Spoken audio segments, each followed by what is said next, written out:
It's not that many. It's actually just 31 in total, I think. Actually, maybe it's a bit more. Wait, 4, 8, 16, 20. I don't know, man. Fuck it. My math is so bad. I'm doing okay. So let's start off with Burnout Paradise. Should I make this a bit bigger? I guess I can do it like that. Burnout Paradise. Let's start with the regular maps.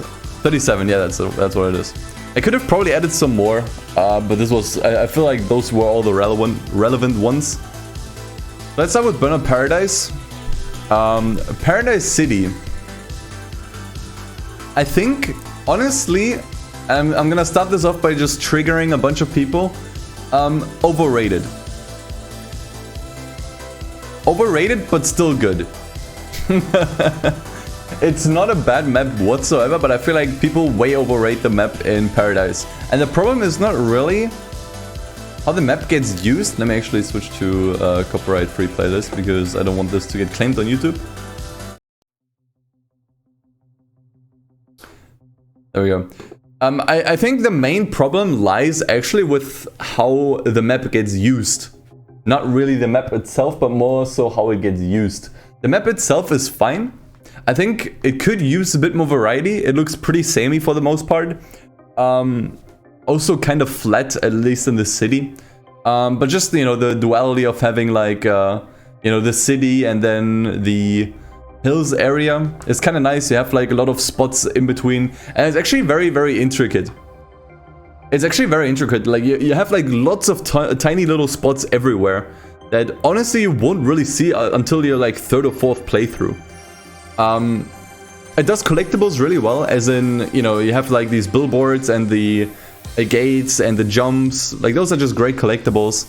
But yeah, the main problem is just how the map gets used. It doesn't really get used very well because the races, as you know, you don't really have like dedicated races or like dedicated racetracks with like checkpoints, but it's more so just like you have 6 finish lines on like each corner of the map, and every race always leads to the same finish lines.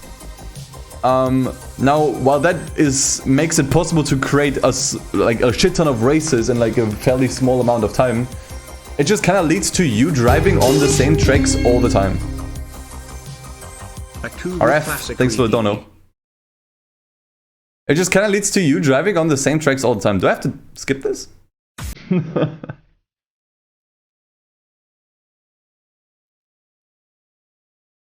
What is this?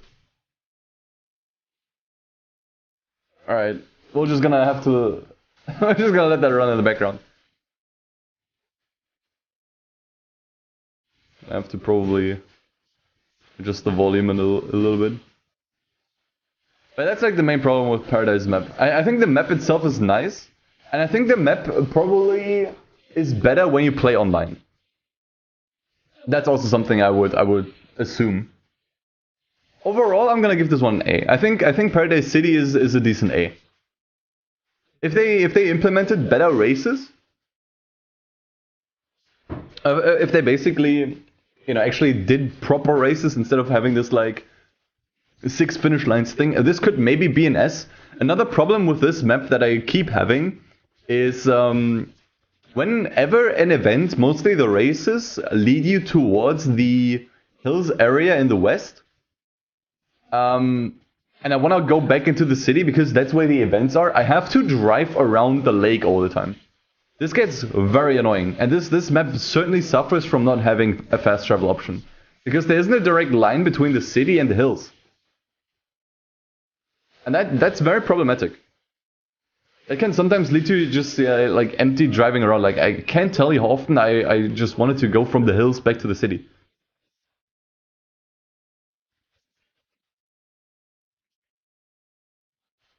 Quest so you that, man. I'm doing good. But yeah, that's what Paradise City is for me. It's a decent A though. Especially because I like how, again, like there's like so many tiny spots where you can like find new stuff. Like you have, for example, these parking garages, right? That you can drive up to, and on top of the building you have like various jumps that lead into like various directions. where you can get like, I don't know, billboards, super jumps or whatever. It's really cool. It's really well made. Works way better than online. Big Surf Island, the DLC for Burnout Paradise. I'm gonna be honest, that map I really like. It's like the map that I kind of point to where it's like, this one could have been bigger, you know? But I love Big Surf Island. It has verticality. It basically is Paradise City on crack. It is it is Paradise City basically on crack, and that's why I love it, because that's really perfect. Big plus on this DLC, by the way. It does exactly what I just criticized about Paradise City and just the main game about Paradise, where this one actually has like proper races. Like when you start a race, you actually have like checkpoints, so that way you don't like drive on the same roads over and over and over and over again. I actually think Big Surf Island is a better map than Paradise City, despite being smaller. The problem is it is very small. It is very, very small. It was the first DLC I ever bought. I mean, it's a good one, man. Yeah, exactly. The events on Big Surf Island is exactly how the main game should have been. But this one sadly just really suffers from just being way too small. It is very small. It is tiny, honestly. But I will say the verticality makes up for it. And we gotta remember that this is still a DLC map. Like, this is not like... If this was like the map of the entire game, this would suck pretty hard. But honestly, for a DLC map, man, Big Surf Island is an S. I could see some people disagreeing, but I every time I boot up Paradise, it takes like half an hour for me to just drive to Big Surf Island and spend most of my time there, because it's just such a more enjoyable map. Also, much more enjoyable races. It's just way better. It mainly just suffers from being way too small. But the verticality way makes up for it. Like, it feels way bigger than it actually is. That being said, it still feels small. Like, they do the most with the size that they have. So, Crazy Taxi is a weird one for me. I know there's like several Crazy Taxi maps across like I don't even know how many games there are. And I will admit I haven't played the game too much. What I do remember, Crazy Taxi is a bit too crazy. The map of Crazy Taxi is a bit too crazy, if you ask me. Like, you have all of these like jumps everywhere. Hey, Kingjack, man, what's up?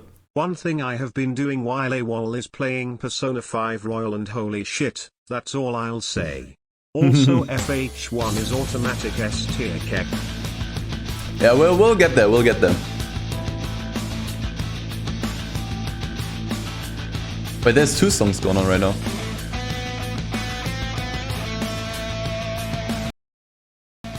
Ah, no, this is the song by RF. What was the previous song? Oh, is that the... I'm confused, whatever. We're just gonna let it run. Oh, what's up, everyone? Simpsons Road Rages? I didn't include it, man. But yeah, Crazy Taxi is a bit too crazy. I feel like Crazy Taxi is so insane in terms of like twisty roads and like jumps up and down that I just keep hitting way too much traffic. It is just way too intense. Like I think they overdid it a little bit. It's still a really cool and fun map. It looks, you know, I mean, obviously since it is an old game, like the graphics are kind of little, but it's still nice. It's just too crazy. Emo, you got Vex V1, awesome, dude. I'm gonna put Crazy Taxis map into B. I think it's too much. I honestly think it's too much. Also, way too much traffic. And I get like that's kind of like the challenge of Crazy Taxi. It's like, you know, maneuvering this insane map with like a ton of traffic and like the least amount of time, but it's too much. It's always too much for me. Like, I always get almost get kind of nauseous driving in Crazy Taxi. But yeah, Dirt 3, I decided to include this one too, because Dirt 3 has this open world area of Battersea. I don't know, man. I don't know. Happy birthday, Ranger, man. It's obviously like it's meant to be like a small playground, right? It's not really comparable to most of these other like open world maps here. For a small playground, it's okay. I would like some spots where I could just be a bit faster. Verticality, yes, but I always find myself driving like really slowly because there's like it's almost too cluttered, if that makes sense. There is actually too much crap on a small space. On a small space. Plus, it looks really boring. Like it is really boring to look at. It's just random, you know, random construction sites, whatever. Which I know better sees like it's modeled after like a real one, like a real map. Hey JDG, thanks for the gift sub to Thomas. It looks kind of boring, and I feel like I'm always like a bit too slow. I'm sure this map can be really fun online. I just find it like hard. Hey Betodo, also thanks for the follow. I just find it hard to give this, to put this on the same level as like Paradise. Because I feel like Paradise's map offers a bit more. JG throwing 1 million for Janstick. Thank you, man. I think I'm gonna put this next to Crazy Taxi. How many are you gifting, man? Another one to Emotion. Thanks, dude. Maybe I would rate Better See higher if I played Dirt 3 online a little bit more. But I mainly did like the single player stuff. And another one to Quest. Thank you, man. Much appreciated. Yeah, I don't know. I think it's like sadly kind of boring to look at. But at the end of the day, it's still like a fun playground map where you have like all of these like, you know, missions and challenges and collectibles. Which are actually really hard to find, so that's actually really nice. What's up, Arif and everyone else? Alright, next up we have San Francisco from Driver San Francisco. Dude, Jenstick, you're giving everything S tier. At this point, your opinion is so meta.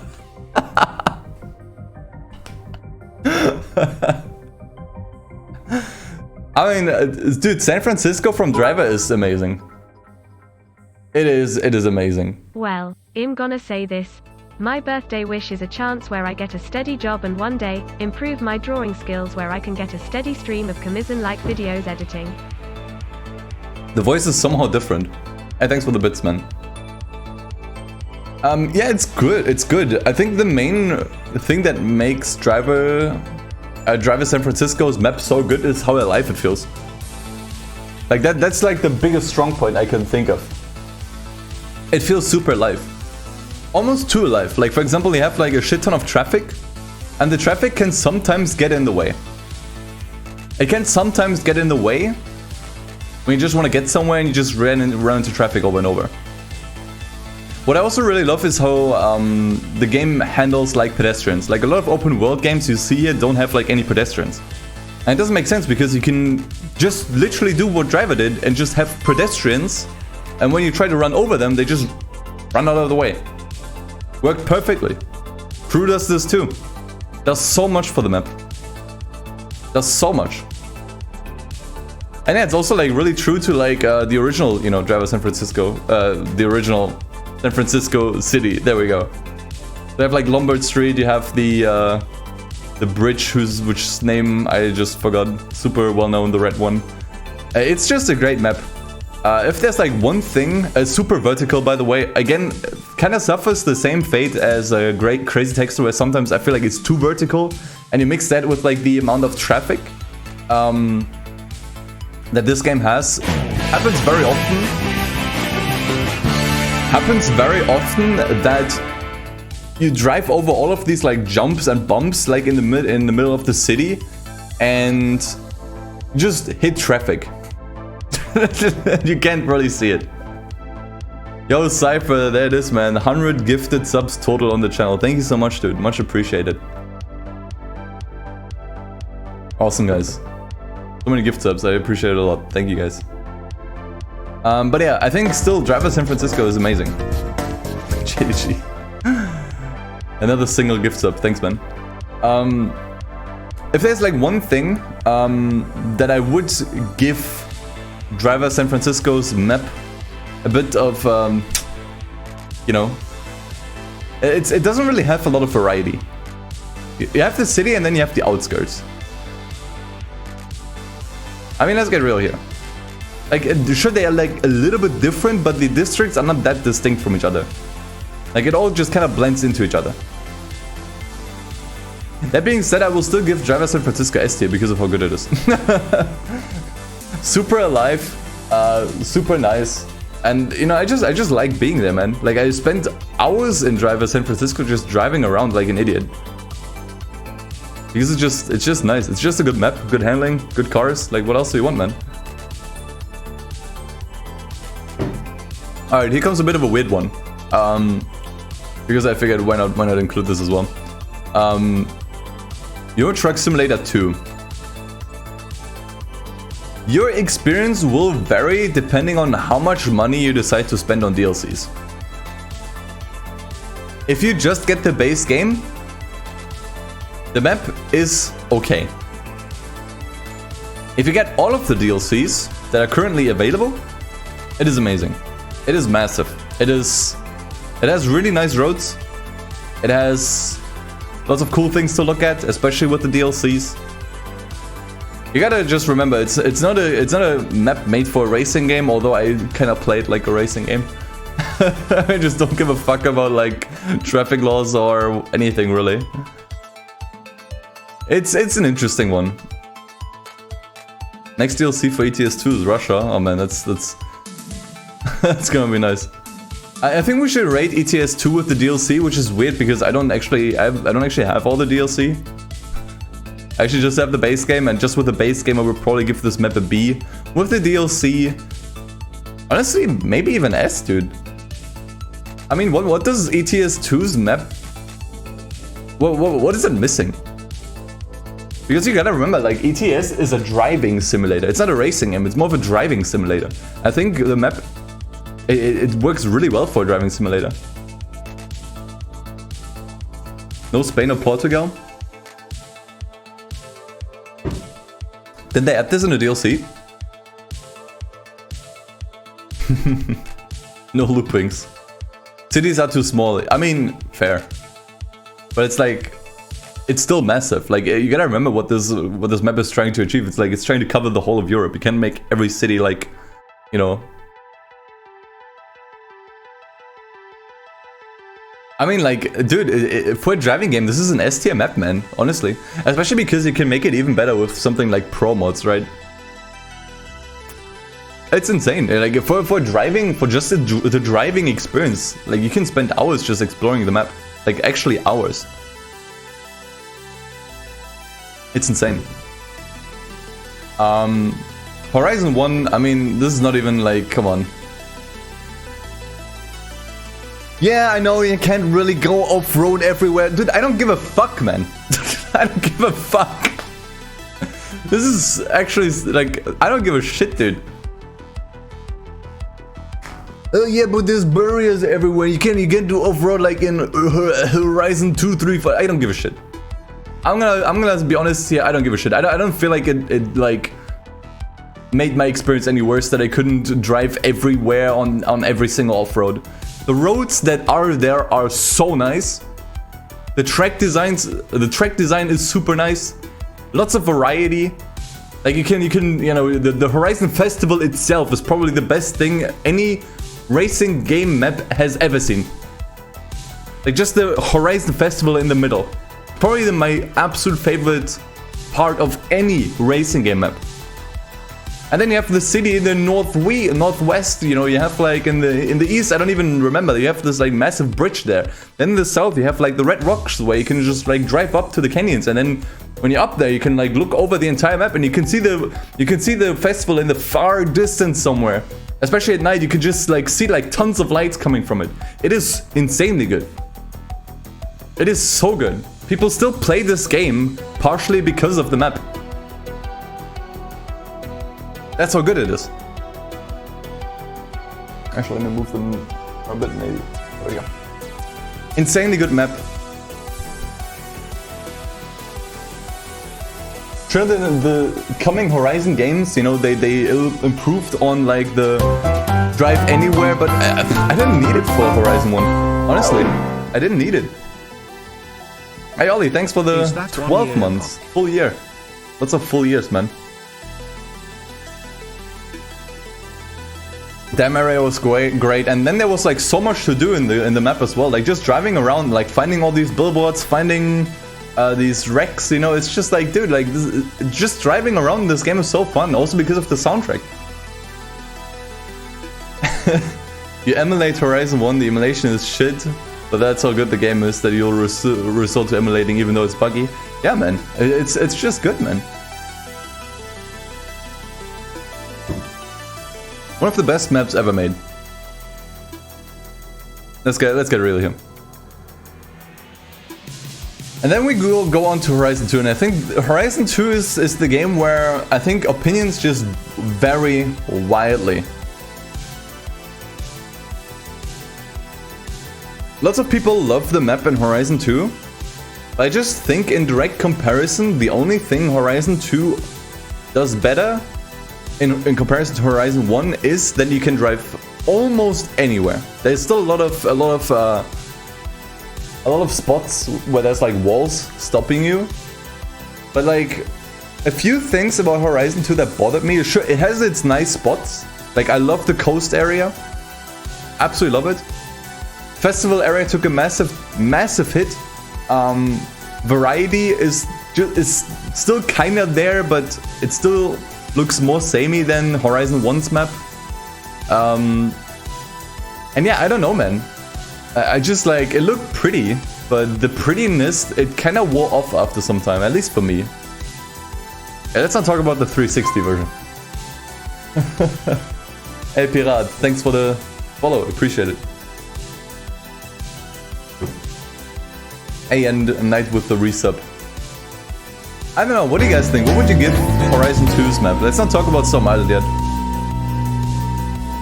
What would you give Horizon 2? Well, no need to gift sub dodge when you just buy the gift sub yourself, Kek. Anyway, thanks for the 9 months of entertainment and being your video editor, Conchar. Thanks, man. Yeah, I'm also leaning towards A. I think, sure, like, the fact that more of the off-road is, like, available, you know, it's nice, but it's missing those hotspots. It's missing those hotspots. Like, when I was talking about, like, Colorado from Horizon 1, you heard me say, like, oh, the festival area, Red Rock, damn, this, that, waterfall, everything.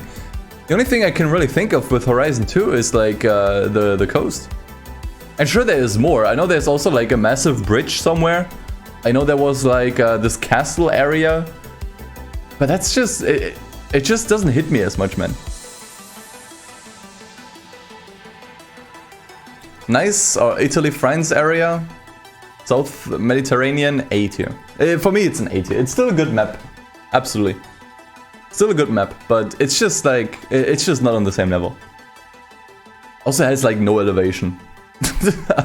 not as bad as Forza Horizon 3, which we'll get to in a bit, but yeah. Storm Island for Horizon 2, I actually never played. I saw some videos, and the main problem with that one, it feels like you can't see anything. You actually cannot see the map. I mean, you can see the map on, like, you know, your map overlay. But since it's like, you know, there's like storms going on all the time, you can't really see anything. I would say the map looked pretty bare, though.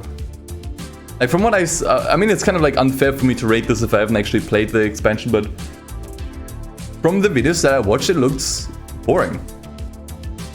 It looks almost like a copy and paste of Horizon 2, taking out all the colors and just like 24/7 rain. And then it's also like small. It doesn't look like it has like any interesting spots, really.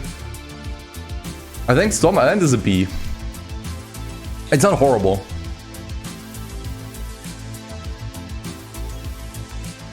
But it's a B. So moving on to Horizon 3, man, we still have so many Horizon maps to go through. Let's start with the base game of Horizon 3. That's a tough one, man. It feels like it's a map of like extremes. It is easily the most diverse map of all the Horizon games, right? Like you have an outback desert area, you have like a city, you have like, you know, a bay area, a rainforest, like all of this kind of stuff. Like so much variety, but it falls flat, literally. it is super flat. There's like no elevation, and I think the roads also like are way too straight. There's not a single interesting road on the entire map. I think it's just one of those maps that is like nice to look at, but just kind of like boring to drive in.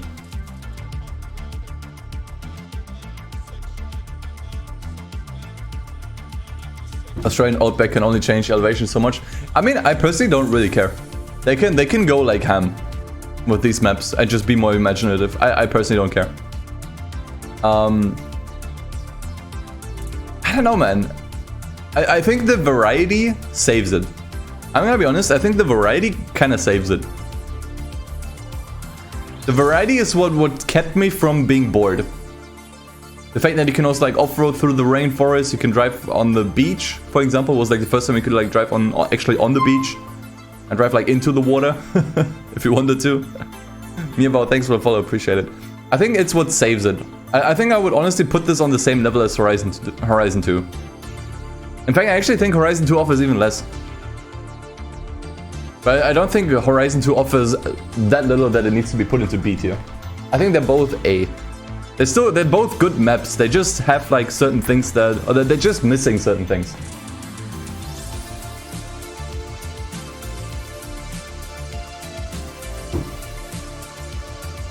So, moving on to Horizon 3, I think Blizzard Mountain was the first expansion. Man, I really didn't like this map. Sure, it was like the first map that had like snow and where they experimented with snow, but I feel like that's all there was, man. You know? The main problem I had with this map is it feels slow. It makes me feel really slow. Which makes sense, like everything is on ice and snow, you know, obviously you're not gonna drive as fast. But it was almost to like a massive detriment. I just really didn't enjoy driving on this map. But it still has some things going for it. Like it's not bad enough to put it into C. It just feels like I got bored of this map really fast. Which is also true for like the 3 beta C. So I'm gonna give this one like a B.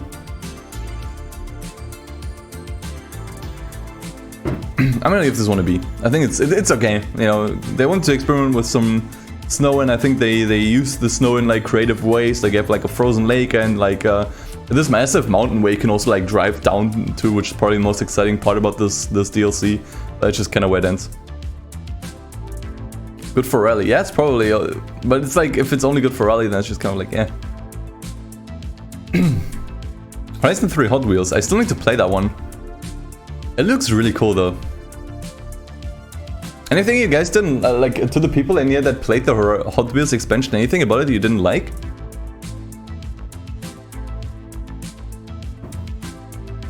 Was there anything about it you didn't like? It looks like a map on cocaine.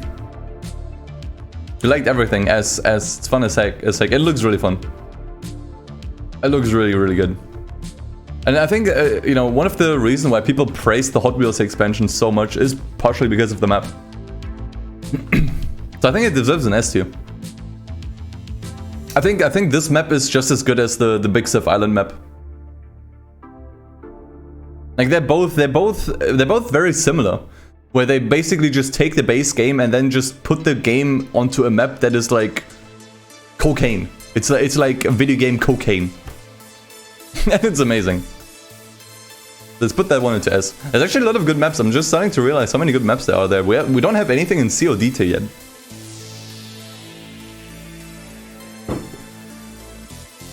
So, Horizon 4.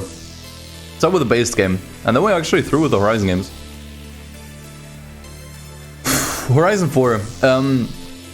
feels like the polar opposite of Horizon 3. Where it's like, now you have elevation. Now you have good roads and interesting roads. Now you have all this stuff. But you don't have the variety anymore, which was like the saving grace about Horizon 3's map. Exactly, everything looks the same except for Edinburgh. Which makes sense considering they did the seasons. I think the seasons are partially a reason, why the map looks so samey, because they had to make this map essentially 4 times. They had to make this map essentially 4 times. I still remember when they announced Horizon 4, and I noticed that it was in the UK. I was super unhyped. Like, my hype just completely deflated like a balloon. But you gotta give this map props for its design. Like the way the geometry is designed. I know I'm wording this like in a really weird way, but I hope it comes across. You gotta give it props for the roads, for the elevation, and for everything in between. Again, it's the polar opposite of Horizon 3's map. And if we give Horizon 3 slack and say it's an A map, I think Horizon 4 also deserves an A. I know it gets boring a bit faster. Absolutely.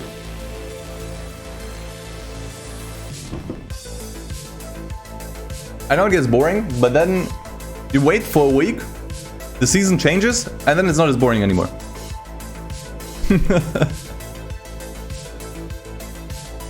I don't think Horizon 4's map is worse than Horizon 3. They are they are on the same level, because they are just polar opposites. One is boring track design wise, but environmentally interesting. The other one is environmentally boring, but track design wise a lot more interesting. And come on, like, everyone enjoyed this fucking mountain that you can drive onto. Like, the mountain and then you like drive down full speed. Like, come on. Come on, everyone enjoyed that.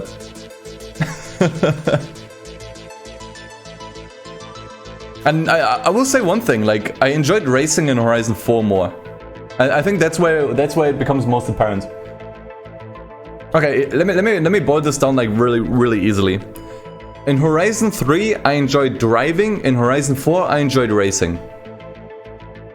The racing in Horizon 3 was whatever, but driving was nice. Just driving around. And Horizon 4, the driving was kind of boring, because the map looks kind of like the same everywhere.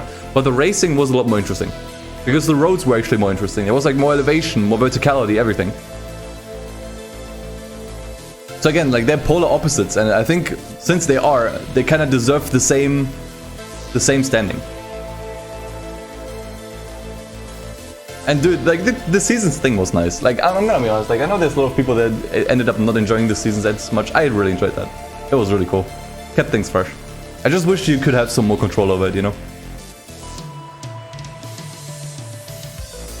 Yeah, and now Horizon 5's job is to just basically combine Horizon 3 and 4's strengths together.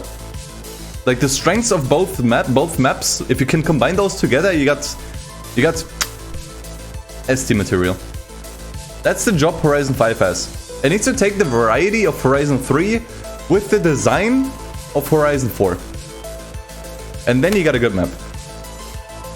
Then you get a masterpiece map, actually.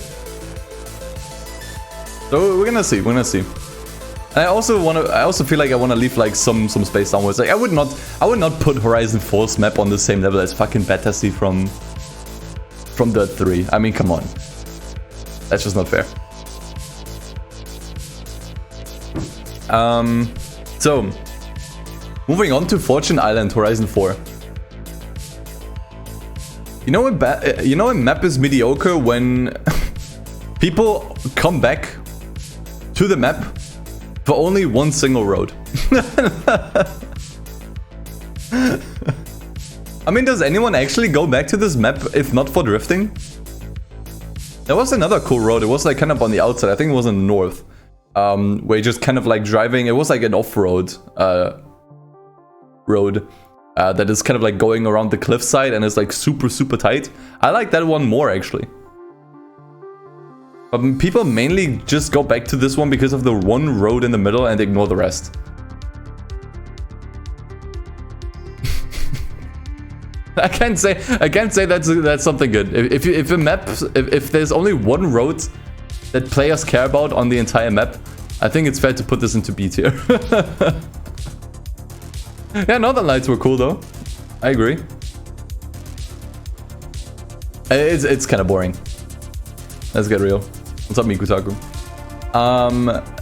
Lego Island. It's the final Forza map, by the way. Forza made a lot of maps, actually. I'm not sure if I'm the only one. Am I the only one that could kind of trigger that not the entire map is made out of Lego? But only has, like, Lego elements? Am I the only one that's triggered about that? Like, I wanted the grass to be Lego, and the sand to be Lego. Maybe even the ocean. And then you can drive on it a little bit. I don't know, man. It was fine. It had like a nice amount of variety. The racetrack was interesting. It was just kind of boring. It was clearly them just experimenting around with racetracks in their maps, and now it turns out in Horizon 5 they actually want to implement a map. It was okay. It was okay. I think I'm gonna put this into A as well. It's still a good map though.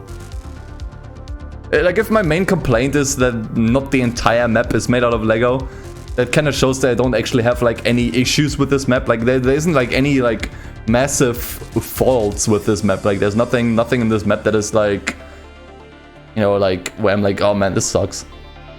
It's just like a decent map. It's definitely not as interesting as the Hot Wheels map for sure, but it's fine. It's okay. It makes for a fun time. If the Lego cast had Lego Flames, yeah, I feel like there was more potential. Like, I feel like they could have gotten all out with the Lego stuff, you know?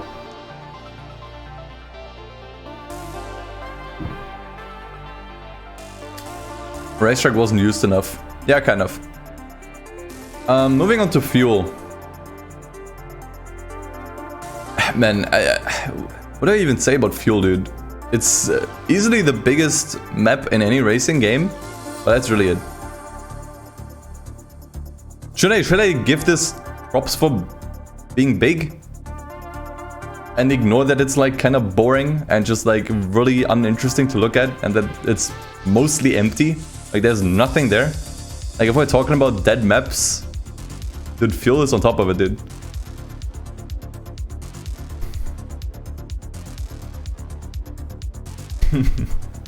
Notice that 3 games take place in LA. 2015 is basically an LA thing. Yeah, kind of makes sense. Post-apocalyptic map. What can you expect? I expect more. Dude, just look at a game like Mad Max. There was a lot more you can do. Or look at Fallout. Like, those maps are packed with shit. I know Fallout might be a bit of an unfair comparison because it's not a racing game. Outpost in 2010 is not... I guess it can count as an open world, I don't know. I'm gonna give fuel, honestly, man. I'm gonna give this one a D. I don't see any reason why you should drive around in fuel. Like, it's really just size, and you know, size isn't everything, boys.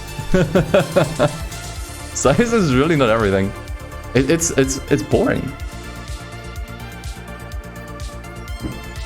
I think it took the trend at the time to an extreme, because at the time it was like the trend to have like the biggest map, you know. It has like have like the biggest map, and it's like, what's in there, man? It's tasteless, you know. It's like you have like the biggest steak of all time, but it's like unseasoned. D tier. LA Rush, don't even ask me why I include this. Okay. If there's One thing about LA Rush that is completely inoffensive, it's the map. I'm not sure when LA Rush released. It was like in the mid-2000s. I think it might have been like 2006. It was like the first really good and accurate map about 2005. The first really good and interesting map about LA. It was like surprisingly accurate. And it did kind of work for a racing game. Like I had like a lot of issues coming back to LA Rush because I loved this game as a kid. Then I came back to it after like God knows how many years. In fact, I actually have the game right here. Wait, where is it? Actually, no, I don't. No, okay, is it? It's like chilling here. There's like. If there's like one thing I never had any issues with this game, it's the map. It's probably the least offensive thing about this game.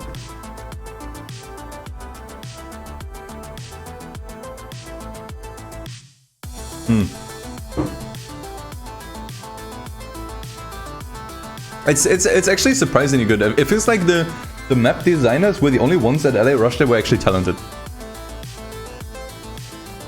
Do I think it deserves an A? I don't know, man. It looks pretty shit. It looks pretty shit though. Like it's nicely designed, you know, and it feels alive. Man, the graphics of the game sadly do the map dirty, man.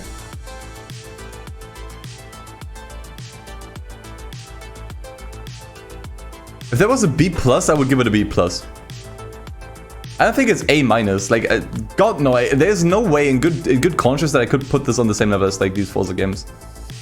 2005 it was solid. It's just hard. It's hard to evaluate the map because you need to just see the map completely separate. Okay. Let's imagine a parallel universe in which LA Rush was not shit. And every problem that this game has never existed, but the game is still the way we know it. It just doesn't have any of the problems. So the map is the same, the cars are the same, it's just that the handling isn't shit, and the game isn't a complete disaster on PC. Would we enjoy this game? Yes. Would we enjoy the map? Yes. Okay. I think it deserves A. I needed that I needed that thought experiment. I needed to go through that. In a world where the game isn't shit, we would praise this map.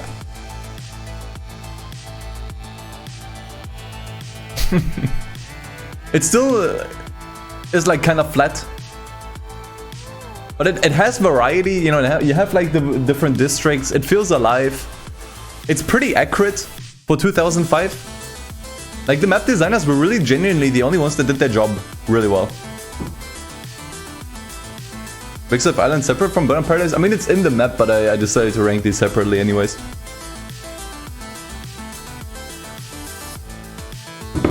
And this is like the biggest praise you will ever see me give to LA Rush. In a world where the game isn't shit, we would enjoy this map a lot. Yeah, true. One of the few games where you can actually smash for the Hollywood stand. Like you can actually do some really cool stuff on the map. It also has like cool stuff to explore. You know, it's not even like empty. All right, moving on to the Midnight Club games. The Midnight Club games had a shit ton of maps, so they're coming up now. How expensive are 3060s in Germany? I don't even know. I don't catch up with hardware. Yeah. LA Rush on PC is a mess. So starting off the Midnight Club 2 maps, 3 of them. Los Angeles, which also gets used for the PSP version of Midnight Club LA, and it's okay. It is okay. I think it is the least impressive one out of the 3 that Midnight Club 2 offers. Which makes sense because it's the beginner one. It's like the first one. It's meant for beginners. It is a starter map. It is certainly the least interesting one out of these here. And I think it's fair to put this in B. You know the main problem I have with Midnight Club 2 LA? Or like Los Angeles in Midnight Club 2, it doesn't feel like Los Angeles. I'm not sure what they did. It just doesn't feel like Los Angeles at all. It's something, but it's not Los Angeles. The only time I realize this map is actually in Los Angeles is when I drive like over here to like the airport, LAX. It's okay.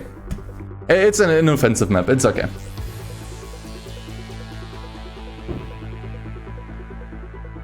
So, moving on to Paris. Paris is insanity. Paris is extremely dense. Very, very, very small roads.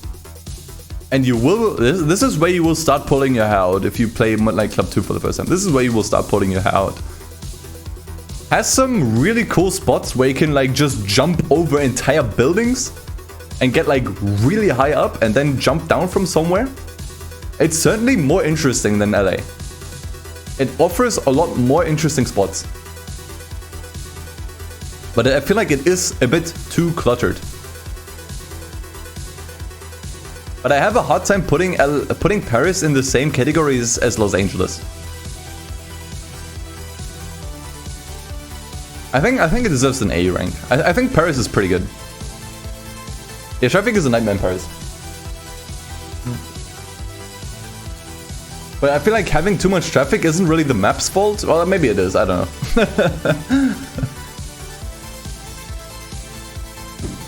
But it is cool, you can jump over the river.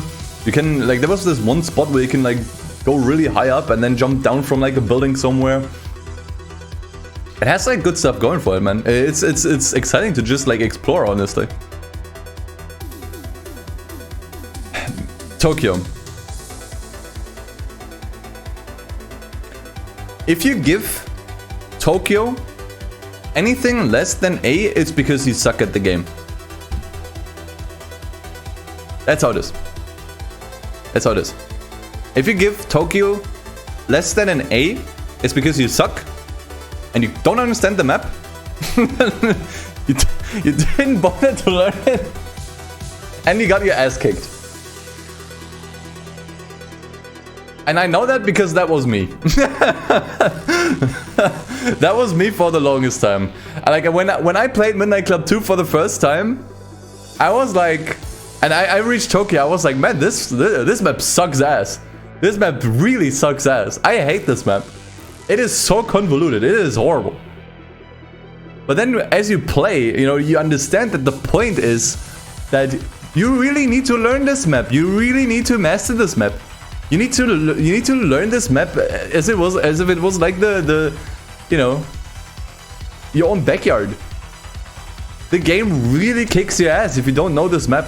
Like, map knowledge for Tokyo is like the most important thing. It is insane.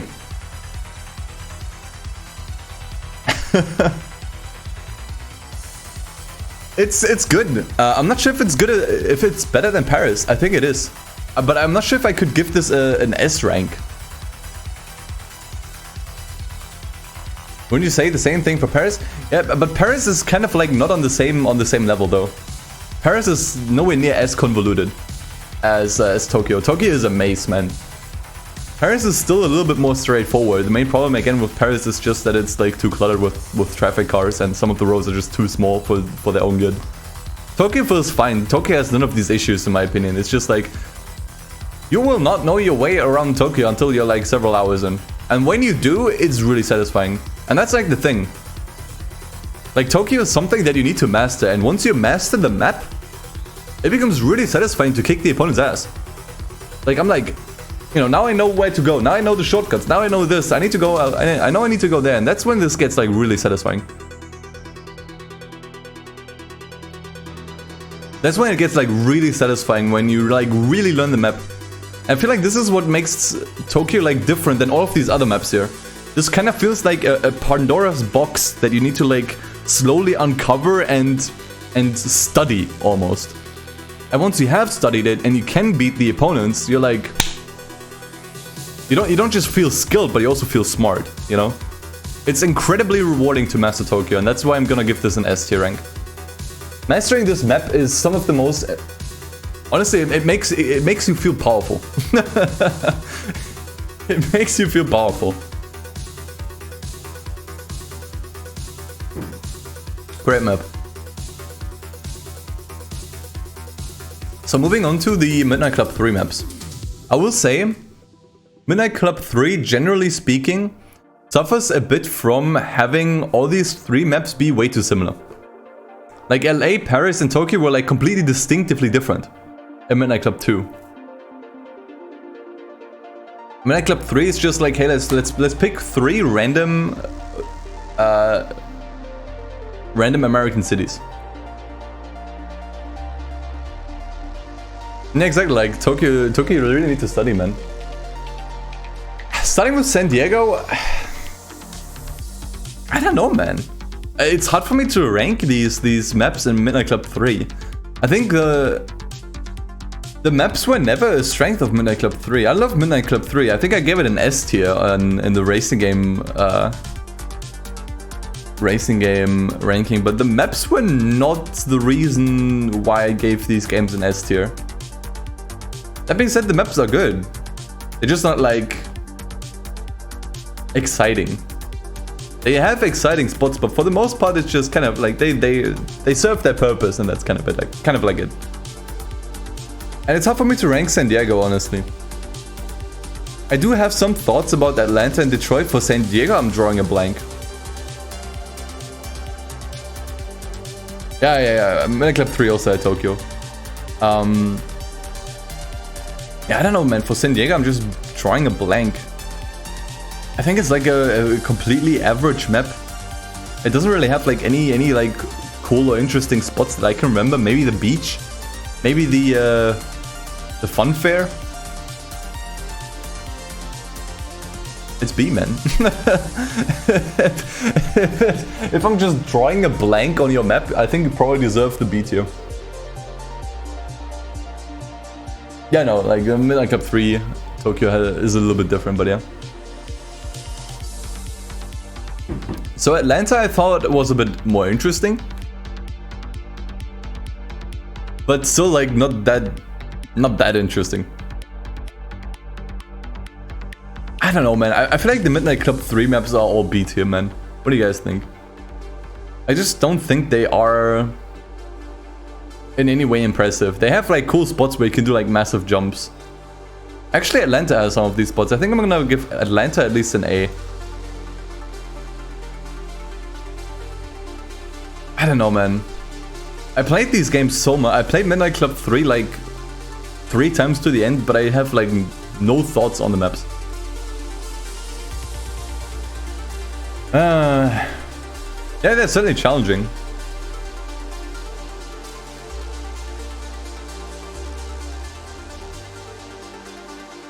I'm thinking, man.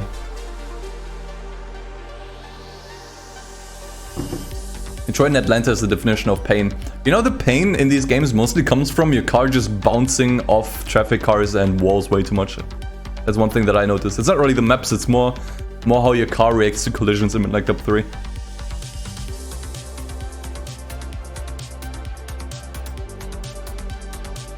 Yeah, honestly, I might give honestly, you know what? I'm gonna give all of the maps in oh, I put this into C now. I'm gonna give all the maps in Midnight Club 3 B tier. I don't think they're interesting. Like, when people talk about Midnight Club 3 and reminisce about it, no one goes like, oh man, the maps were nice. No one really goes like, oh man, I love the maps. Like, they're good, like they have their spots where you can do like cool jumps and, you know, do like cool skips, but that's kind of it, man. Especially like, you know, visually speaking, they were just less interesting. Like, I would rather drive in Paris. I would rather drive in Paris in Midnight Club 2 than I would do in all of these like Midnight Club 3 maps. I think they're all just kind of like meh. Some might be better. Like, if I would rank these, I would actually say like San Diego is kind of like the least interesting one. It's the easiest one, but also the least interesting one. Then Atlanta and Detroit kind of on the same level.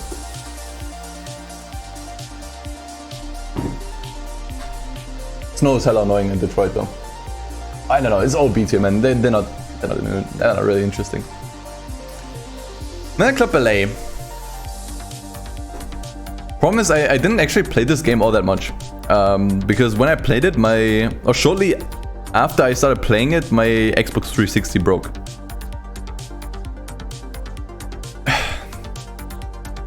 It's certainly better than all the Midnight Club 3 maps. Like, that's not even contention. Although I will say I enjoyed having several different smaller maps more in Midnight Club.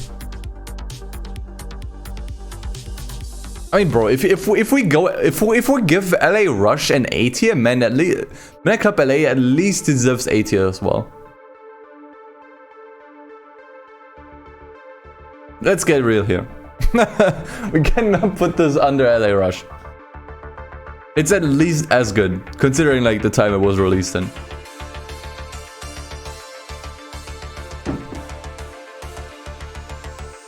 I said I can't say much about Midnight Club LA's map. It's good, but that's really it. It's just good. I feel like it's just kind of missing a few interesting spots. But it has variety. It has actually very few elevation, but it's actually I wasn't actually too bothered by it. Decent size. Felt alive, for sure. Hated the cops. Cops ruined the game. But still, it's fine. I think it deserves a spot on the A tier. Like, at least it can't be worse than LA Rush. I like the vibe too, but it's not like, I don't think it's S tier, man. One thing that I actually really like that they did, and I'm not sure if it has something to do with the map or more with like the core mechanics. It's hard for you to get stuck on stuff.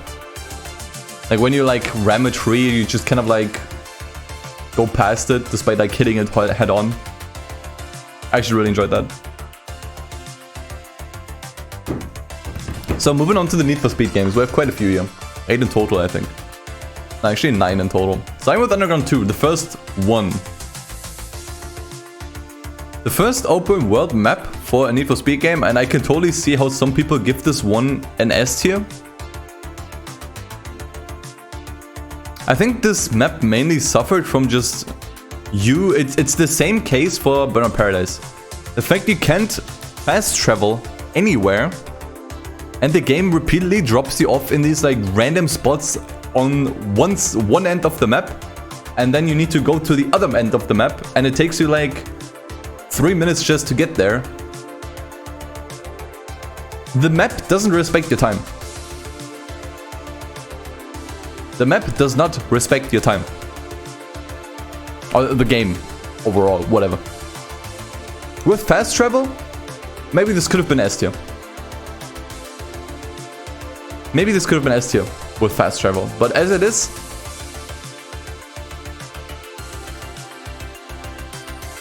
but it's great. Like it's a looker. It's a looker for sure. Super nostalgic as well, but also without the nostalgia goggles on. It's just a great looking map, and it has some like great roads. Like sure, we all hate Jackson Heights, but for racing, Jackson Heights is pretty nice. Or for drifting, like you can also drift in the heights. Like that's pretty cool. It's just like when you do it, you're kind of stuck up there. But I think it deserves a spot on A. It's a good map for sure. If it only had fast travel, I would easily give this one an S tier.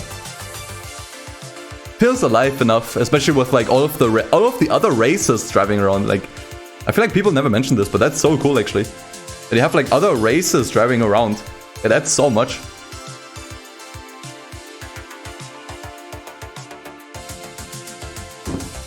Good map. Most Wanted. Here's the thing. People praise Most Wanted all the time. People praise Most Wanted all the time, and I don't think people praise it for the map. Which is something I also said about the Midnight Club games, but I feel like with Most Wanted, it's more of a thing that people don't actually realize how good the map is. It's... Okay. Remember when we were talking about Horizon 4? Where we said the map looks kinda boring and samey? But at least has like good design. And that's what saves this map. That's what saves Horizon 4's map. The same is true for Most Wanted. The same is actually true for Most Wanted. It's boring as fuck. I'm not the first one to tell you that. It looks hella boring.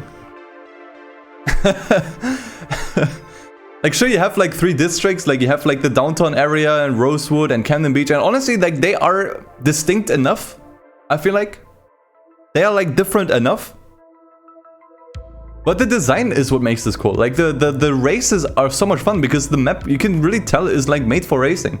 You have like really wide roads with like long corners and where you can be like super fast. Like there's no awkward corners in this game. There's hardly any awkward corners in this.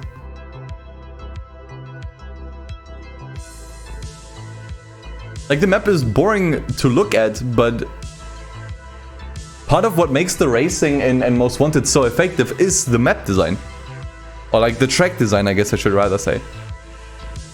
It's the same case as Horizon 4. It's literally the same. And if we collectively agreed that Horizon 4 deserves a spot on A tier, now you gotta remember, like Horizon 4 at least has the benefit of just like, you know, of like what, like 13 years of like graphics evolution. So this one can, despite looking kind of samey, at least look like visually appealing. Where this is like a 2005 game. You know? Also, you guys gotta remember, this was the best map we ever got for cops. Like, unarguably, and this is something I doubt many people will argue, one of the most fun things about Most Wanted was the cops. And trust me, the cops wouldn't be as good as they are in this game if the map was like any different. The fact that you have like pursuit breakers, like those were actually like, at the time was like, holy shit, I can actually break shit in the map to then break the cops and escape. And then you have all of these like hiding spots everywhere that you gotta kind of memorize, and when you memorize them and you can use them effectively, you do exceptionally better in the cop chases, in the cop pursuits. Like there's actually a lot to learn in Rockport. Learn where the pursuit breakers are, learn where the hiding spots are. And when you learn this stuff, when you know where the spots are, you can be so much more effective in the cop chases, and you can actually master them. And use the full map to your advantage. And guys, this is at least A tier.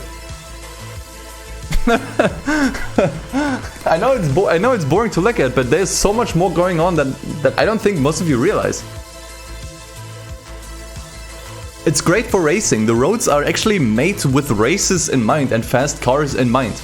You don't have any like awkward corners. It has like good transitions. And it's like made for cops. You can break the environment. You can actually interact with the environment. It doesn't sound like much because we've been playing this game for like 16 years, right? By the time this was insane. And it's like the only game that I know that did this really effectively. Where you can like actually interact with the environment to actually make your life easier. It's good. If only it didn't look as shit. If only it didn't look as shit.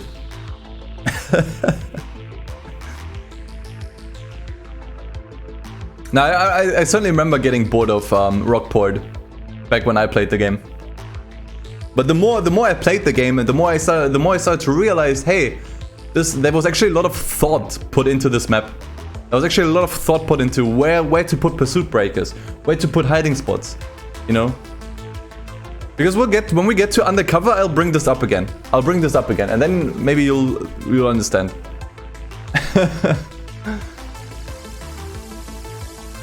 But yeah, also lots of areas cut from Most Wanted, which was sad for sure.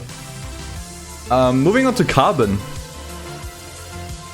And see, this is where it gets weird, because Carbon is the one where people go to praise the map. And it's like, bro. It's like, bro, I know it looks cool. Honestly, I love downtown. Just the look of it is amazing. And then you have like all of these 4 districts which actually feel different. And dude, I love Silverton. Like as like just like a look at it. It's like super nice to look at, but man, show me one road where I can hold down the gas pedal for more than 5 seconds.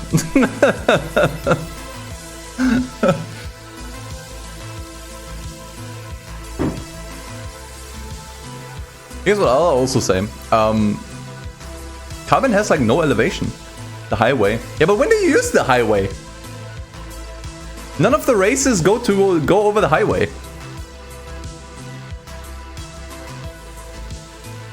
You also don't use it for the cop chases because there's nothing on the highway that you can use. And this is where the argument will already come in. They were less effective with placement of pursuit breakers and hiding spots and everything regarding cop chases in Carbon. It was way less effective than in Most Wanted. You can tell them they designed the map and then they added the shit second.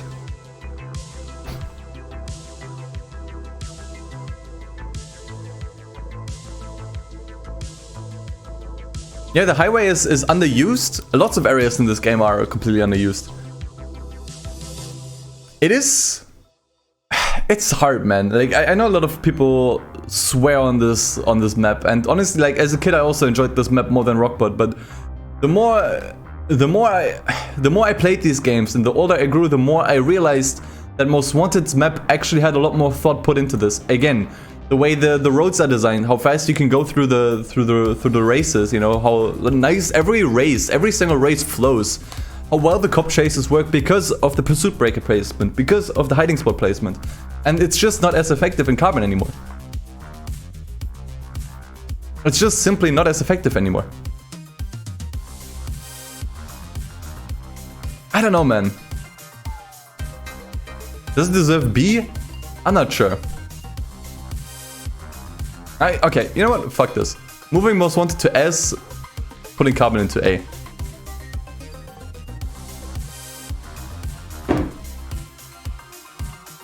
Come on, man.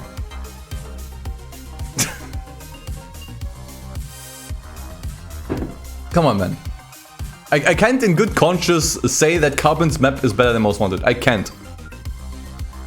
Just thinking about how much thought Most Wanted has put onto it. Like, if the only thing we say about Most Wanted's map, the only thing is that it looks kind of boring. Like, there's something about all of these maps in S tier that I can say doesn't work. Oops. Big Surf Island too small. Horizon just not open enough. Tokyo clusterfuck. Most Wanted looks visually boring. Like, none of these maps are perfect. But if there's only like one thing that I can come up with that I don't like about these maps, but everything else is exceptionally well done, I think it deserves an S rank.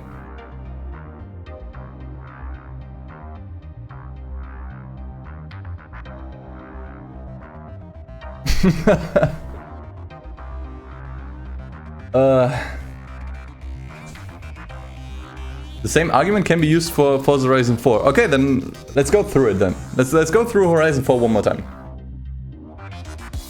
Horizon 4 looks visually unappealing. But here's the thing, I don't think Horizon 4 used the map as effectively as Most Wanted. We really need like plus and minus rankings here. Maybe shoving all of these maps into like, you know, until like one is not good. Man, I feel like I need to redo this entire thing. I feel like I ignored. Here's the thing, I feel like I ignored the C rank too much. I feel like I ignored the C rank. C means mediocre, right? And B is good. A is very good, S is masterpiece, right? Okay. When I club 2 maps, you go back. You go down to C tier. Better C, you go down to C tier. Storm Island, you go down to C tier. Blizzard Mountain, you can stay at B. Fortune Island, you know what? You can also stay in B. But LA, you can also stay in B.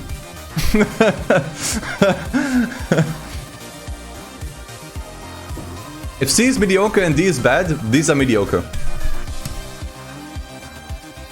B is like just decent. These are decent. These are good. These are very good.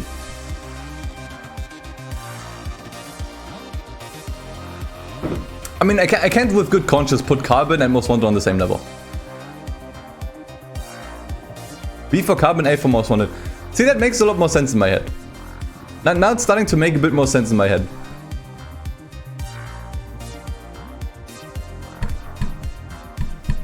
is harder than I thought, man. Because the thing is, there's so much that goes into these maps, man.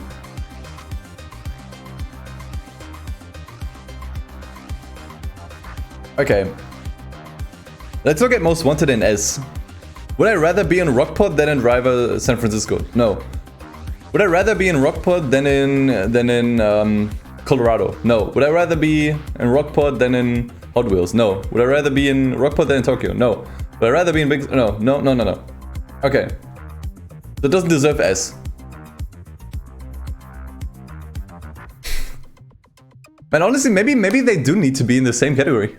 Maybe they are more similar than I thought in terms of quality.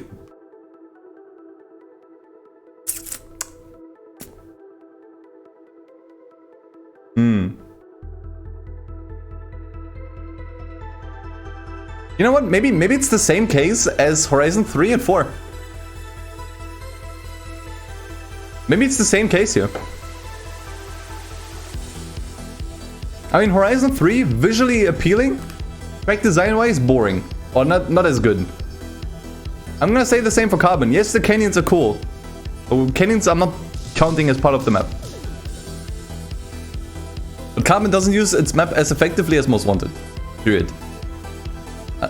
I've proven it with facts and logic. Horizon 4, visually unappealing, but more interesting track. Or track design. Same is true for Most Wanted. Yeah, I think this is the same case, man. Between these 4 games, it's really but the same thing, man.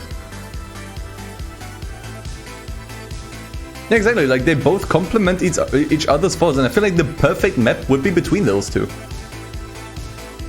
Something that is as nice to drive in, with like the nice flow and like the amazing placement of speed breakers and everything pursuit related, with the visual fidelity of Carbon. And the visual, you know, the vibe and just like the way it looks. I think if you combine these two, then you got an S tier map. Because that's exactly what Horizon 1 had. That's exactly what Driver had. It's amazing to look at and it's amazing to drive.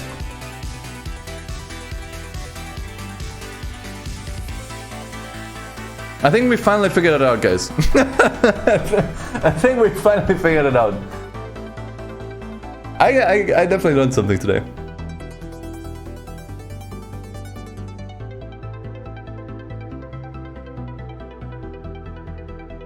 Underground 2 is a stunner and Most Wanted 5 flows well. Carbon, in your opinion, is somewhere in the middle.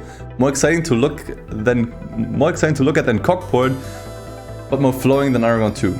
Yeah, but not more flowing than Cockport and not more exciting to look at than Underground 2, if you ask me. Like, I much prefer the vibe of Bayview and like the visual thing in Bayview as compared to Carbon, and like driving I still prefer here than, you know. Like, it really is in the middle. Like, this could be a spectrum here. Okay. Like, this could be like a spectrum. The spectrum of A level maps. This one is like kind of the worst for driving, but like visually most appealing. This one's the best for driving, but like visually the least appealing. And this one is like the balance of both, but still doesn't excel at neither. But since it does both, it's still an A rank in the middle.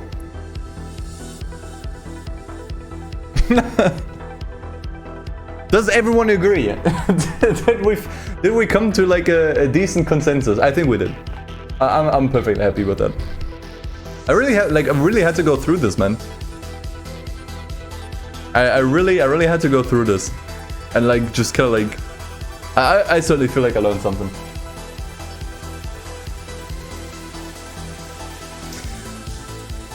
So, Undercover. So I know Undercover gets like a lot of shit.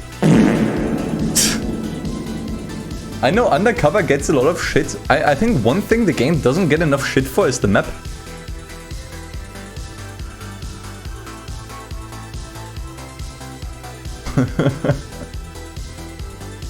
Hey Phaser, I missed your follow. Thanks for the follow, by the way.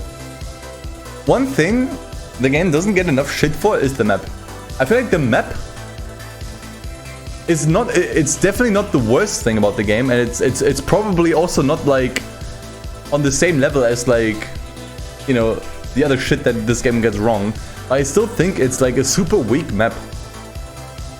And you don't really notice it in the city. I think the city is mostly fine. It's when you go, I'm not sure if you can see this, but like in these areas here, you can really tell those are unfinished. Like those are kind of like mountain areas, right? Or like hills. And you will, if you like actually take a look, and if you actually like look at them, you will see that the hills have no detail whatsoever. Like none. It is just geometry with a texture on it. No trees, no grass, no vegetation, nothing.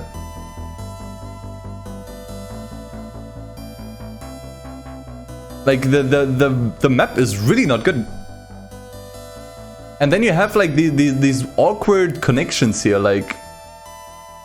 Okay, here's the thing. A good map makes me want to take a break from racing to drive around and explore. I never felt this way at all with Undercover. I felt this way with the Midnight Club 3 maps and everything that is above. All of these maps, starting from C tier, make me wanna at least for like 5 minutes stop my racing and just drive around somewhere. Not once did I ever get this feeling from Undercover. And that has nothing to do with the handling, it has nothing to do with the graphics, nothing to do with anything. It's just the map being the way it is. So man, honestly, I give this D tier, man.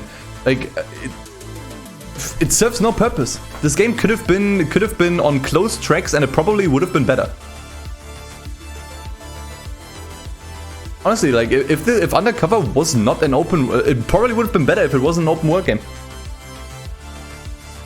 Because at least then the game wouldn't, the maps wouldn't look like shit. Undercover's map is horrendous. It's mainly because it's unfinished. And it's dead. It's dead. Like I remember for like I'm kind of like reaching into the future here a little bit. People complained the hell about Payback being like super dead.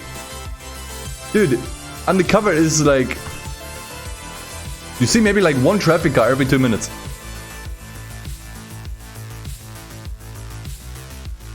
You put it into C because you preferred over Storm Island. See, that's the thing. I didn't play Storm Island. I only saw it on video, so I can't really tell. Maybe Storm Island is actually worse. Maybe I would put Storm Island in D tier. I don't know.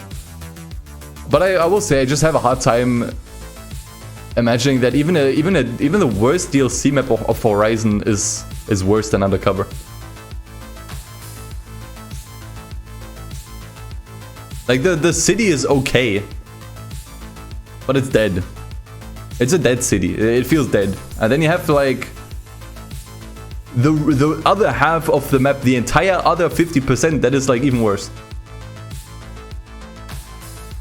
Nah man, it's D tier, I'm sorry. It might not be as bad as Fuel, but at least Fuel has this like gimmick of having like a massive never-ending map for it. You know?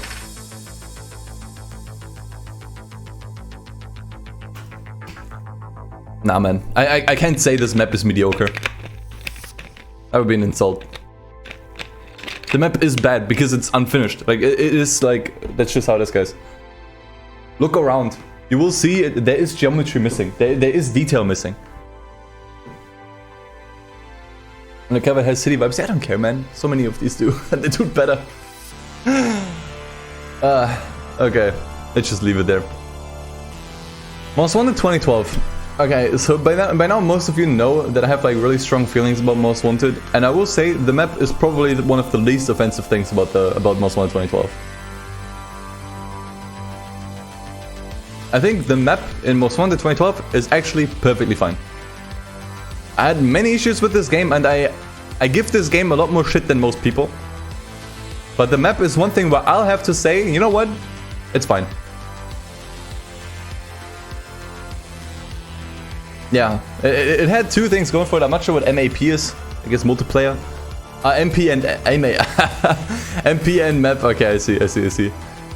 It's like probably the most enjoyment I got out of the map was actually like driving around the map, finding the cars, and just like, you know, exploring it. Do I think it's as good as Burnout Paradise? Honestly, maybe. I think they're very similar. I mean, they have like certain aspects straight ripped off from Paradise.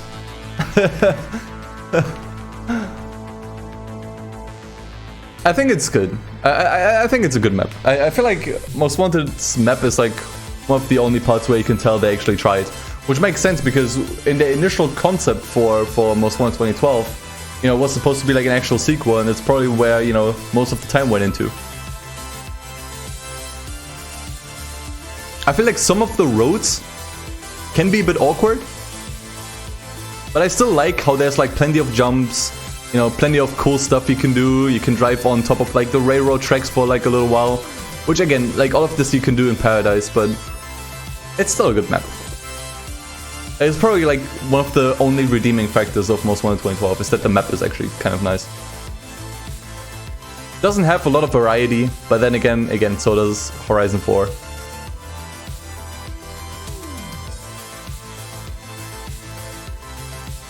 But do I think...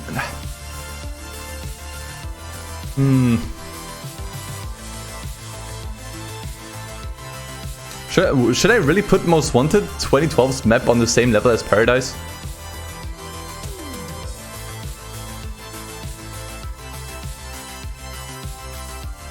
Is that fair?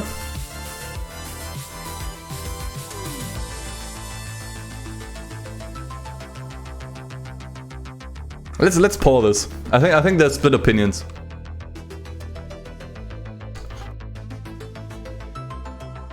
Let's just poll this real quick. Do you think this map belongs in A or B tier? Let's see what you guys think. Again, putting it into A tier means it's on the same level as Burnout Paradise.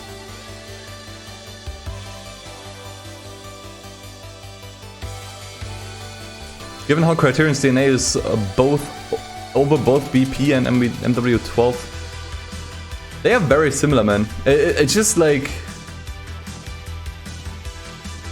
I feel like it's missing a bit of the verticality. And like some of the intricacy. Because if you remember, like if you were here when we started this tier list, one thing I really liked about Burnout Paradise is how intricate it was. Like you can find like new spots pretty much every playthrough. Like you can drive on top of, like, you can drive through like parking garages, and then on top of the building, you can like jump into different directions, which take you to like secret hidden areas.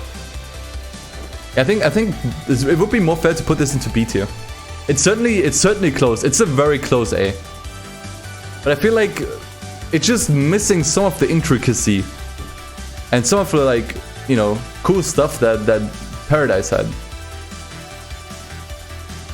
It's just barely missing the mark to A.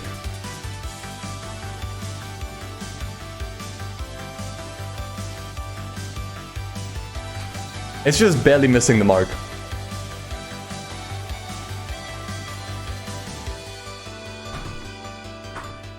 So it's still a decent map though. Like everything in B tier is still decent. It would be a B+. Like I would put this one above all the others in B. Absolutely. It would be a B+ for sure. Need for Speed Rivals. Highly underrated map. Highly underrated. Honestly. Super underrated.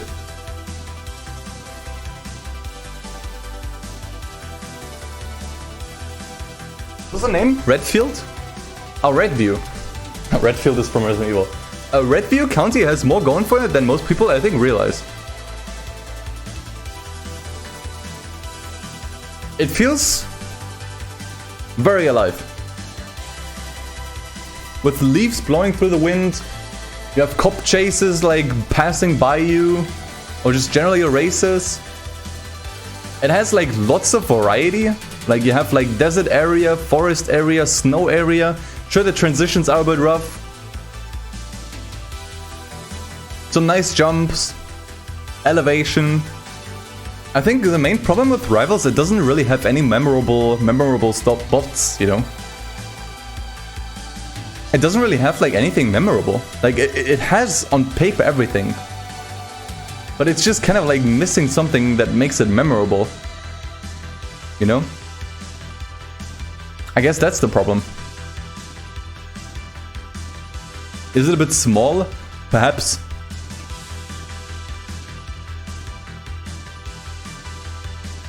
Less lively than 2010? Nah, I don't agree. I think it's actually more lively.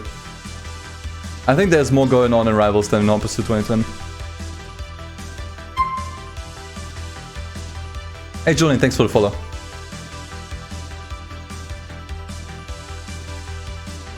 I don't know. It's hard for me to rank. I think this would be another B+.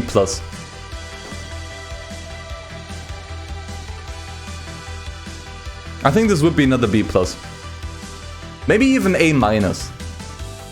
I would probably put Rivals map over Most Wanted. Again, just barely missing the mark to an A.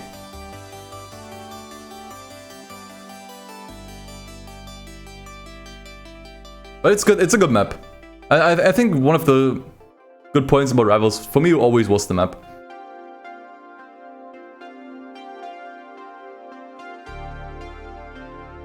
And I think it feels alive enough. Alright, Ventura Bay from 2015. Man. So you know there's like either people that hate this game, people that love this game. No one actually finds this game mediocre. I'm more on the side of people that hates this game. And I feel like one of the reasons why this game just doesn't get enough shit is because of the map. It is not good. As absolutely not. I'm gonna tell you why. I'm gonna tell you why. This map was not made with racing in mind. It looks good, and that's it. It looks good, and that is entirely it. That is all it can do. All it can do is look good. Driving has never been fun in this game. Even if I had good handling, even if 2015 has good handling, driving would never be fun for me because the roads are not fun. You know what? I'm gonna put up paint to illustrate my point. Literally. So let's say you have a highway. You have a highway, a typical highway in this game, right? You have like one lane that goes like this, and then another lane that goes like this, right? And the exits. Do you know what the exits in this game look like?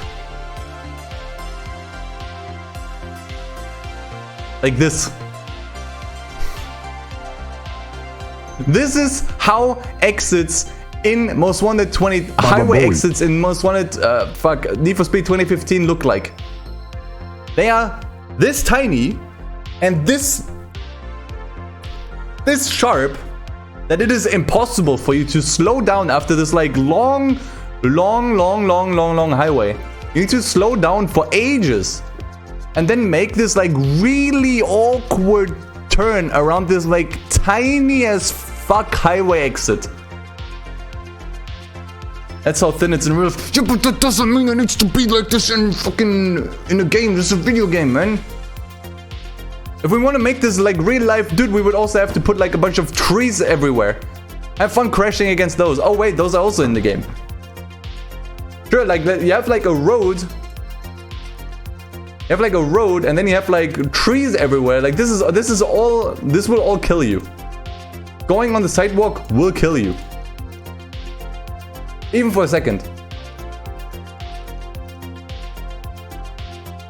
2015's map was not made with racing in mind. You know what I loved about Most Wanted is how wide the roads are. So you can take like the most insane racing lines and be like super fast. And that's like satisfying. 2015 has none of that.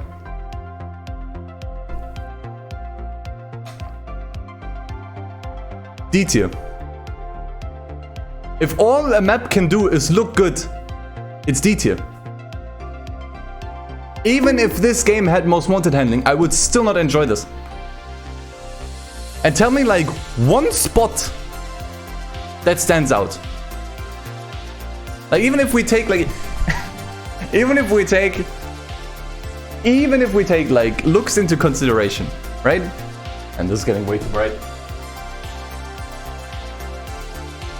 There's only one thing that comes to mind.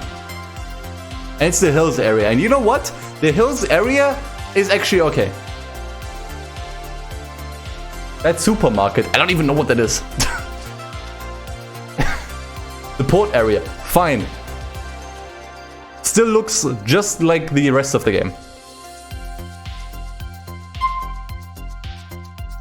Kane, thanks for the follow. Ventura Bay is not good. I'm sorry. If you enjoyed this map, by the way, if you enjoyed the game, fine. Like, I feel like I need to clarify this every single time I talk about this game. If you enjoyed this game, you know what? Good. Good. I wish I could enjoy the game. I wish I was you. You know? But I am in the unfortunate position where I always look at these games with a critical eye. and yeah. Yeah, I think this is gonna be on YouTube as well. I don't know, man.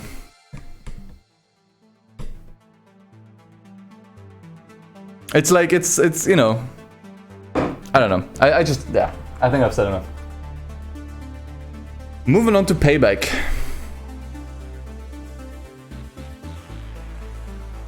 Payback is okay. I forgot what the map was called. It is okay. It's not as much of a game design disaster as Ventura Bay, as Payback's map was at least made with racing in mind, and you don't have these issues that I just described with Need for Speed 2015. You don't have that stuff anymore. But, Fortune Valley, yeah. But, it feels even more lifeless. Like, it is like, comparing this to something like Driver San Francisco is like... It's like comparing a time where humans have died out in like a couple million years versus the current day or, you know, afternoon in Tokyo. It is super lifeless. I'm not even gonna lie. It feels super dead. There is a few things this map has going for it though that I don't think people give credit for. Number one is variety. You have like this forest area here, desert area, city area. And city area, especially during night, you know what, looks kind of nice. And it feels kind of nice. And it has like a decent bit of elevation, like you have like cool mountain roads over here and everything. Listen to all 4 hours of my racing game tier list at work. Yeah, don't worry, I'll put this on YouTube. I think...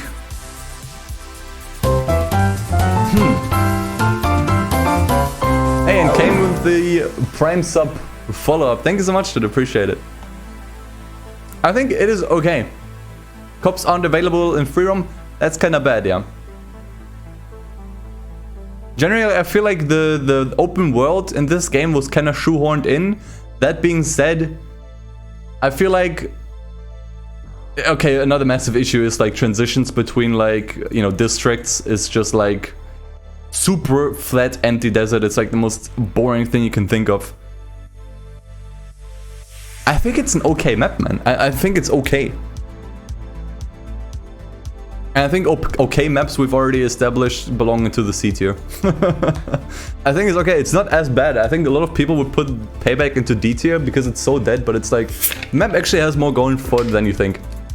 And the thing is, like, I wasn't a fan of the off-road races in Payback, but one thing that really saves these off-road races in Payback is just the tracks. They are actually pretty decent.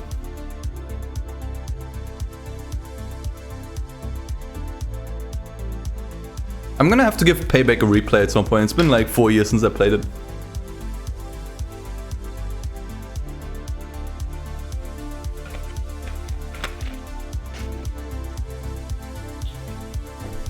I think it's a solid CTO. So moving on to Heat. I think Heat's map was pretty good. I was pretty surprised. Lots of people hated Heat's map because, again, it feels dead. Number one, it feels less dead than Payback. And number two, you actually have something to do in Heat's map. What was it called again? I forgot. Like the map is actually filled to the brim with collectibles, which aren't necessarily the best collectibles. And oh yeah, that's what I forgot to say about like 2015. Like the map in Palm City, yeah, there you go. Thank you guys. Ventura Bay in 2015 had the worst collectibles in any racing game. It has the worst collectibles you can think of. Like, I can't say 2015 felt empty because it had some stuff to collect, but it mostly boiled down to do a donut somewhere, or like, you know, stop your car and collect this like package. And the problem with these collectibles is they force you to stop your car. They force you to come to a stop. That is the exact opposite of what made these collectibles so good in Paradise, because Paradise you have like these billboards and you can just full speed go through them and collect them like that. Collectibles in 2015 are anti-fun. Anti-fun because they break the game flow. And I will say the same is sometimes true for Heat. Like I remember like the stickers you actually had to stand. Actually that's not even true, you could probably get these, but still, that's not how you do it usually.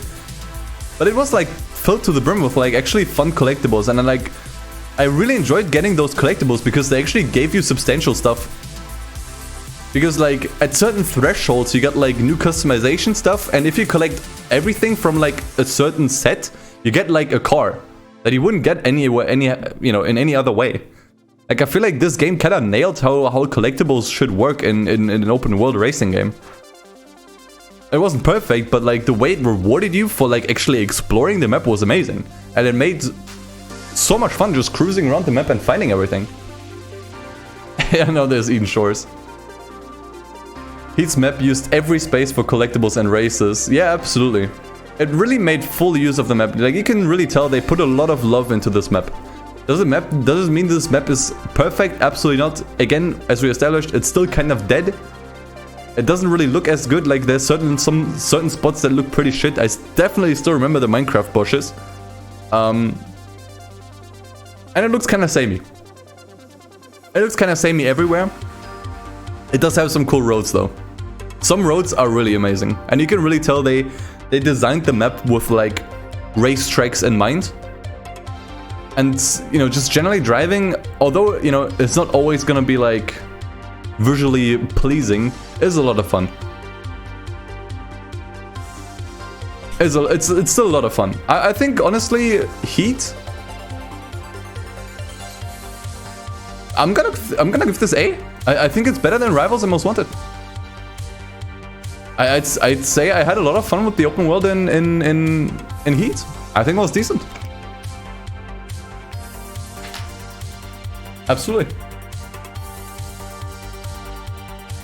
Did a lot of things right. Again, filled to the brim with like good collectibles that actually reward you. A-, yeah, okay. We couldn't make it A-. But actually had like lots of stuff to do, you know. Yeah, Palm City was good. It wasn't perfect. If it had a bit more variety and it felt... Like, here's the thing, like, it was actually this close to like S tier, in my opinion. It was like this close. Like, if they just gave it a bit more variety and just make it a bit more alive with some cars, maybe some pedestrians, dude, this would have been an S tier map. This could have been an S tier map, absolutely. Everyone's already talking about SRS. I mean, what do you want me to say, dude? It's small. It's pointless. It's disappointing. Just like my dick. That's what she said. It's D tier, dude. It's horrible. It's horrible. Yeah, like, this map could have been... This game could not have an open world and it would be the same game. This map has no reason to exist. It is, and on top of that, it's small. It's boring. It's bland. Like, what do you want me to say, man? Like, play this game once. It only takes you like 4 hours.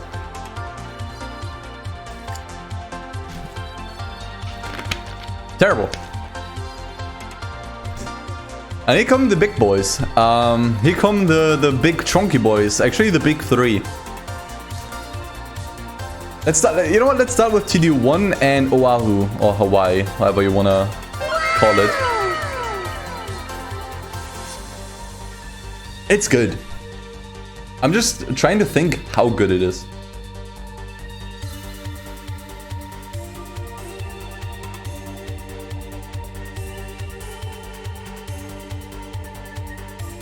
I'll be honest, looking at these three, I feel like they all kind of deserve S tier. I mean, okay, here's the thing. With Test Drive Unlimited and Oahu, we gotta be careful. Or we gotta make something like clear.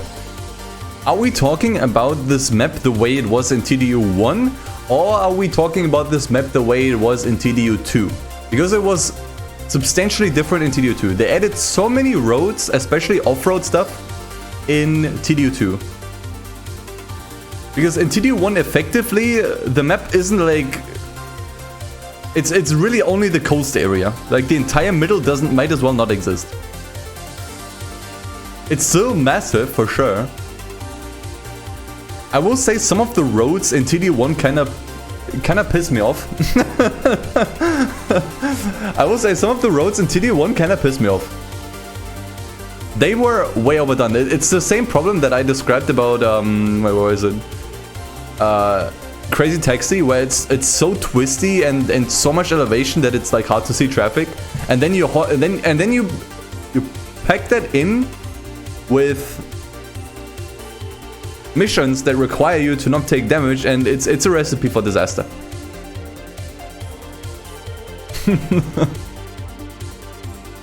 I will say, like, if we talk about the TDU2 version of Oahu, I would give this S tier. But I think we're gonna talk about, you know, the TDU1 version. This would be an A+ if it existed, because it's just this close. It has the same problem we have talked about previously a bunch of times. It doesn't really have a lot of variety. It looks mostly the same anywhere you go. It has some really shit roads. Now, actually, you know what? This is like just a regular A tier. I mean, come on. It is certainly impressive for the time with how big it is. But again, it doesn't have much variety. Some of the roads piss me off. And I don't know, man. It's still a good map, though. You can find like a bunch of shit. You can like, what I really enjoyed was like just finding like all of these like tuning shops and car manufacturers and car shops. And you know, it was the same thing with like that made like exploring Underground 2 so satisfying. It's just like finding all of these like shops everywhere. But again, like it just sadly doesn't have the variety, and some of the roads piss me off. So I'm putting this into A. But it's absolutely revolutionary for this time. I don't want to even like, you know, talk down on it. It's still a really good map. I just can't put it in the same rank as all these here. TDU2 and Ibiza.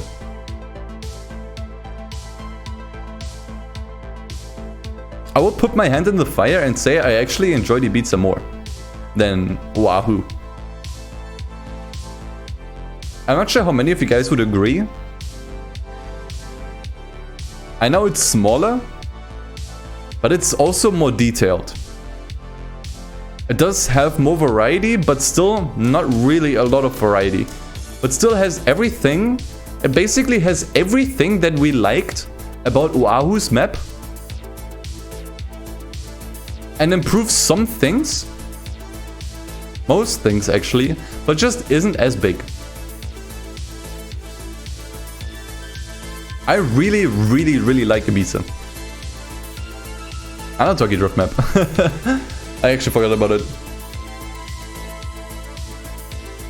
Honestly, man, I think TDU2 Ibiza is S tier, dude. That is an amazing map.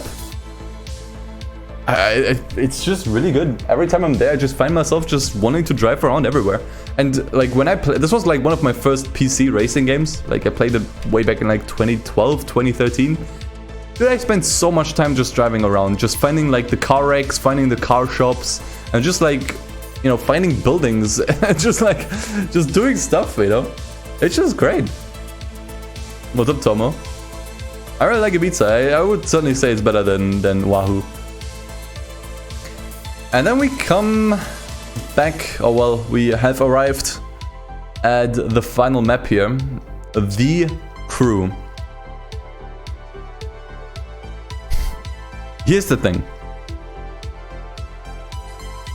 Jumping from the Crew 1 to the Crew 2, they made this map significantly worse. They made this map significantly worse. If you only played the Crew 2, you would be absolutely right to give this map B tier. Absolutely. Let's just pretend that the Crew 2 doesn't exist and just focus on what this map was like in the Crew 1. And honestly, in the Crew 1, this was a masterpiece map. I love this map so much. It is the natural evolution of the maps TDU 1 and 2 established. It's amazing. Not only because of the size, but it not only is it bigger than the maps in TDU 1 and 2, but it does what these two games could never really establish, and it's actually bringing in variety. It has everything. It is in a way, it is the perfect map. It's big, it has variety, it has like so many roads you will probably never ever see. Lots of shit to find. Like in the Crew 1, the Crew 1 still had these like sites everywhere. I think there were like 1,000 sites that were essentially collectibles with like unique buildings. Like, think about that, like hundreds of unique buildings that are like realistic to wherever they are, like according to their city. Like you can literally drive to a city and do sightseeing, and it's like as if you were there, and it's like coupled to like collectibles. I feel like they really utilized the map that they had in the Crew 1, and then in the Crew 2 they tossed all of that out. They also had these tests everywhere, and every test had like its own little leaderboard, which, to be fair, was like infested with hackers, but it's cool that it was there. It was amazing. I honestly think the Crew 1 had one of the best maps ever made. Certainly by far the game's strongest point. Like, I know a lot of people didn't like the first Crew game, and fair, like the handling was awful. But man, the map was amazing, and it still is. Just sadly not in the Crew 2, because in the Crew 2 they were like, you know what? Let's take all of that stuff out.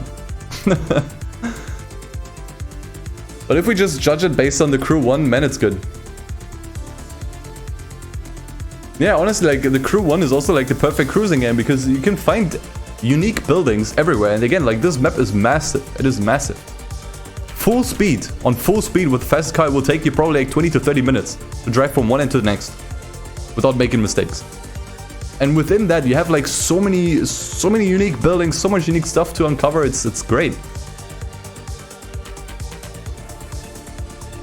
Amazing. Makes me want to go back to the game even. Did we do it? That was actually harder than I thought, man. I'm not sure if I still agree with like all of the placements. There's a good chance that, you know, if I wake up tomorrow and I look at the stream again, I will probably move some things around, but I think we got a pretty fair assessment here.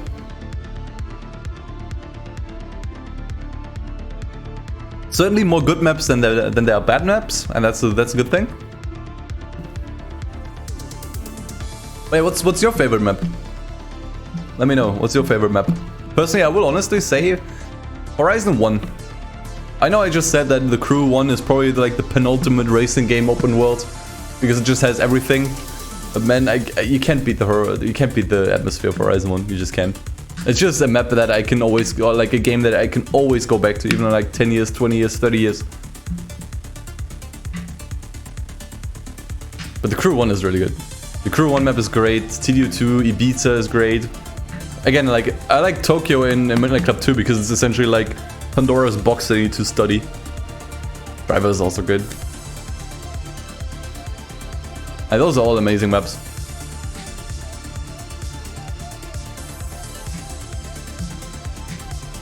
You like Heat's map, to be honest? Yeah, me too. I mean, that's why I put it into A. A means it's a good map. Like, Heat's map was great. And we talked about it, and it's basically like, especially the you know, the collectibles you have everywhere that you can collect, and you get like actually decent and substantial rewards, like cars that you can't buy any, you know, you can't buy normally. For one, let's go Midnight Club LA, nostalgia bias, yeah, I getcha. ETS 2 is also fair. ETS 2 is probably the best game for just like shelling driving. Absolutely. It is massive. Insane. I mean, ETS 2 is honestly what, you know, America is for the crew. Like, these two are actually, they fulfill very similar purposes, if you ask me. But that's it. Every single major racing game open world map ranked. To the people watching on YouTube, let me know your thoughts. Let me know if you agree or if you disagree. If you want to start a fight in the comment section, go ahead. And I hope you enjoyed. See you in the next one.